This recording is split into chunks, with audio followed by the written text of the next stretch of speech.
Good morning, good afternoon, or good night, and welcome to Command Power, the show in which we discuss all things Magic the Gathering with a focus on Commander. And today we have a brand new episode in our card Spotlight series in which I look at a card that I feel is underplayed or underappreciated in Commander and discuss its merits. But before we do that, just a quick reminder to please click subscribe if you enjoy these videos. It's the only way the YouTube algorithm really notices me, and we're currently growing the channel and it helps me a lot. Much appreciated. And today we're going to be talking about Omnath, Locus of All for 1 white, 1 blue, 1 Phyrexian black, 1 red, and 1 green. It's a legendary creature, Phyrexian Elemental, 4/4.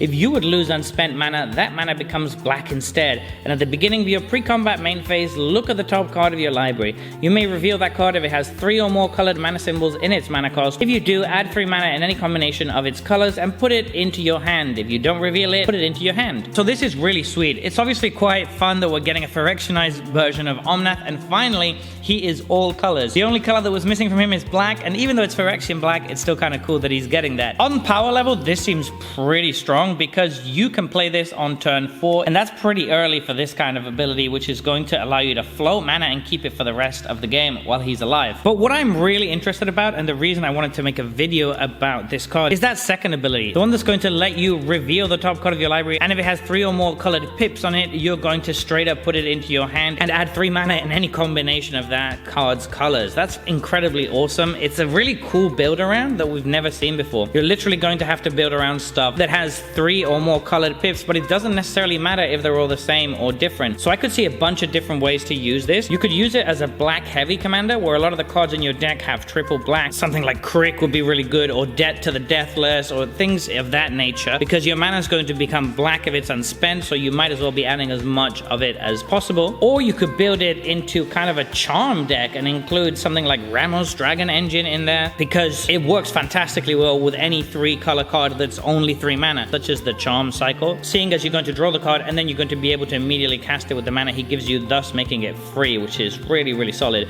Although you do have to cast it during that main phase. As soon as you move on to the next phase, the mana will become black. I just think that it's very cool, and it's going to open all these different possibilities. Obviously it's very different from the original Omnath and all the previous incarnations, which cared about lots of different stuff, whether it be elementals or landfall. This doesn't care about any of that, but it is looking for you to build a very unique kind of deck, and that's what I think is the coolest about this, that every single deck built with it is probably going to look pretty different. I love commanders that give you a restriction but then leave it fairly wide open, and this kind of hits both of those boxes. You have a very specific direction to go, but you have so many different ways you can go about that. I would try to build my deck maxing out on those 3 color cards, and I'd include something like Threefold Signal, which I absolutely love and works super well with this, seeing as you're banking mana to play later. You can use that mana to pay the replicate cost of those 3 mana spells. So that's going to be really sweet if you can build around that. Although obviously the other option is what we mentioned before, going a heavy black deck, which focuses on big X spells to use all of that mana that you've been banking, such as Torment of Hailfire or Exsanguinate. It's less interesting and less fun maybe for some people, but it's still going to be a really powerful and effective strategy. So there you have it. That has been our card spotlight for today. What are your thoughts on this card?